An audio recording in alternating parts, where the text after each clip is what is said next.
This is Wretched Radio with Todd Friel, where we tackle the big questions of our time. This is Wretched Radio. Here it is. Tony, have you ever seen Mary McGregor and Maureen McGovern together? Because it seems to me, they could be one and the same. Actually, I'm not sure I saw them together, but they may have been on a midnight special. There's got to be a morning after. That was Maureen McGovern. But Mary McGregor sings it too. There's got to be a morning hour. But it sounds just like her. All right, this is live. This is 2012. She can sing. She has a pretty voice. We have a chance to find sunshine. Okay, I grew up with KDWB. I only listened to hits. Wow. I worked there for a short season. All right, Maureen McGovern singing the... At least I didn't get fired from that place. WLOL. There's got to be a morning after. Pretty similar. Crisper. No, but Maureen has a crisper, more clean edges to her voice. There's got to be the arrangement. Well, it's slower. Well, hold on. Maureen picks it up a little bit. Well, hold on. With love can we climb? It's not too late. Well, all right, fine. Do you know what else Mary McGregor is responsible for? Huh? Not just I've Been to Paradise, but I've Never Been to Me. From Midnight Special, by request from one Tony Verkenis. Guess what else she sang? She has some repenting to do. There are times when Oh, torn between two lovers. what's on her mind. Yeah. And if you think that today's I'd music like to thank you for bringing that up. is really inappropriate, well, this is pretty inappropriate too. Before I say another word, let me tell you I love you. Oh, thought I knew the Let words. me hold you close and say these words as gently as I can. Just been So, Tony, I'm thinking you and I could probably just call it a day, because and I've nobody listening to this anymore. Click, click, click, click, click, click, click, click. You know, I never thought I'd actually want to pound my head. On the Now you can this song is so share all your lame. unpopular opinions. How lame is it? The Sirius Satellite Love Channel wouldn't play this. just this empty place. Wow. Serious hit when it Do came out. they play some Drek? All right, come on, everybody. Come on, church. Why not? Torn between two lovers, The world, the flesh, the devil. feeling like a fool, I guess that'd be three. loving both of you, Believe it or not, taking all the rules. this program has never been more wretched radio. Seems to me that we have got ourselves an opportunity right in front of us. Want to be careful that we do not turn the gospel of Jesus Christ into a you're going to feel better, you'll have hope and joy message. Those are the effects. We want to preach the gospel. Jesus died for sinners, which means we need to preach the law to help people understand they're sinners. But then we preach the gospel to soothe the conscience that should be screaming, I am undone. I'm a man of unclean lips. That's the gospel. Jesus saves sinners. Does it bring joy? Absolutely. If we simply peddle it as, come to Jesus, you'll have joy, they will get neither the gift nor the giver. Having said that, for some reason, I have run into story after story, and the trends of what's going on in our culture seem to have a theme to them. That kids are depressed. Kids are not feeling good about life. Kids are not happy. For instance, this article from theeducatorsroom.com, 10 things teachers did not have to deal with 10 years ago. I was intrigued. Number 1, the inability to punish students. That's a problem. Number 2, cell phone addiction. Yep. Number 3, online bullying. Number 5, constant student anxiety. Hello. Over 20% of modern teenage students experience a form of acute anxiety, leading to disengagement, more absenteeism, and isolationism. Anxiety has a number of harmful offshoots, such as eating disorders, self-harm, frequent fainting in classes. What? Instead of seeking counseling, taking a walk, or spending time with friends or family, the modern teen often finds solace in an online world that perpetuates this cycle of anxiety and isolation. This is a paradox on the surface. Kids have more friends, more contacts, can reach out to more people, get more input, more messages, more dopamine hits when it goes, ding, you've got mail. And they're miserable because of it, because it's not human. It's electronic. What else do they fear? School shootings, lockdowns. What else is going on the university campuses and the government high schools? Heroin and opioid use.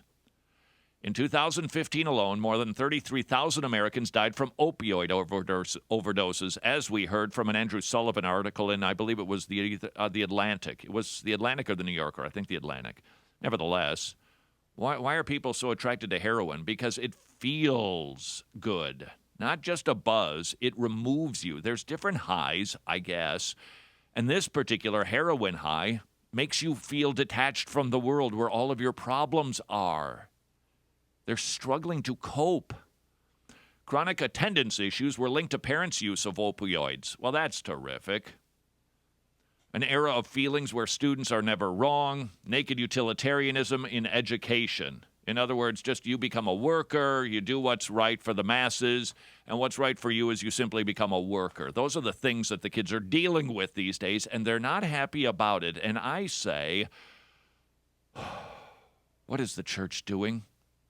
What are we doing? What are youth groups doing? Well, here's an example of a youth group. Let me take you to a place in Georgia. I'm going to keep the name of it out of the story because I'm sure they're very nice people. But what did they decide to do with their youth group? That's right. Get into the Guinness Book of World Records. Why? How? By having the world's biggest whoopee cushion. That's right. Big Baptist Church breaks the world record. I'll read the article from this particular town. The First Baptist Church of blank is now the proud holder of the world record for the world's largest whoopee cushion. After the church's youth group's August 5, 2017 video submission to Guinness, the 25-foot award-winning whoopee cushion was the idea of, I suspect he's the youth pastor, who said, I've been wanting to break a Guinness World Record with the youth group for years. So I did some research. I just kind of dug into various records that I thought we could break. And when I stumbled across the record for that one, I thought, that's doable. Hello! What are you doing there, youth pastor? Your kids are in trouble. And you're giving them a whoopee cushion? This fellow said the event was twofold for the church. Quote, as you may know, our Baptist churches sometimes have the reputation for being kind of stuffy and stuck up and that sort of thing. And it was kind of an opportunity to show the community that our church has a fun and lighthearted side, as well as we're not afraid to let loose a little bit, pun intended, end quote. And in the meantime, you've got kids who are struggling and are trying to figure things out, and they're miserable, and suicide is now an epidemic, and we've got a whoopee cushion youth group church? Hold on. Headline. Research suggests that young people have never been unhappier. This is from the Prince's Trust. Nothing to do with the guy who likes purple.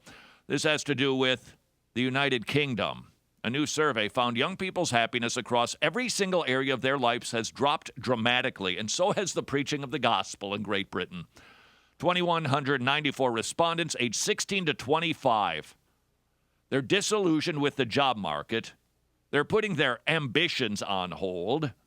67% think they could do more with their career than what they're currently doing. They're not happy about that. Fading hopes for the future. 59% say the unpredictable political climate makes them anxious about the future. All of the other issues. So here's the response. So what can we do about it? Nick Stace, UK chief executive of the Prince's Trust, says we need to invest in young people's lives. You don't say. That's about that idea. And then they go on to say, well, here's what we need to do. This should ring alarm bells. So it's vital that the government, here comes the world solution, it's vital that the government, charities, and employers across the UK invest more in developing young people's skills and in providing opportunities for them to progress in fulfilling sustainable careers. In other words, there's an external solution. This is not an internal problem, which is what the Bible teaches. It's an external problem. So let them go work. And those are nice things to do, help get better paying jobs, maybe bring down some tuition for the kids so they don't get swamped with student debt. Man, their teaching ability down, test scores are down, tuition expenses up. And nobody seems to bat an eye, and they work on fixing external problems. The Bible fixes the internal heart problem. There's an opportunity here. Whether you're a youth pastor, you run a youth group or not, it's your own kids are in this generation, and they're feeling it. And I believe that it is directly connected. This isn't just a correlation. The direct connection is to a lack of salvation, a lack of gospel preaching, a lack of hope, a true hope for the future because of it.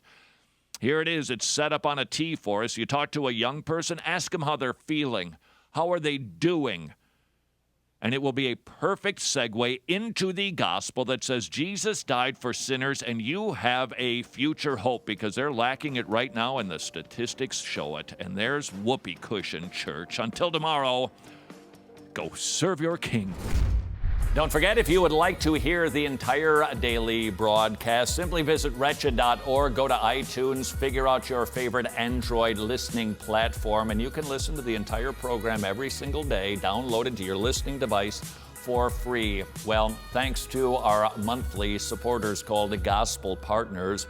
If you'd like to partner with us, we'd be very, very grateful. Simply visit wretched.org.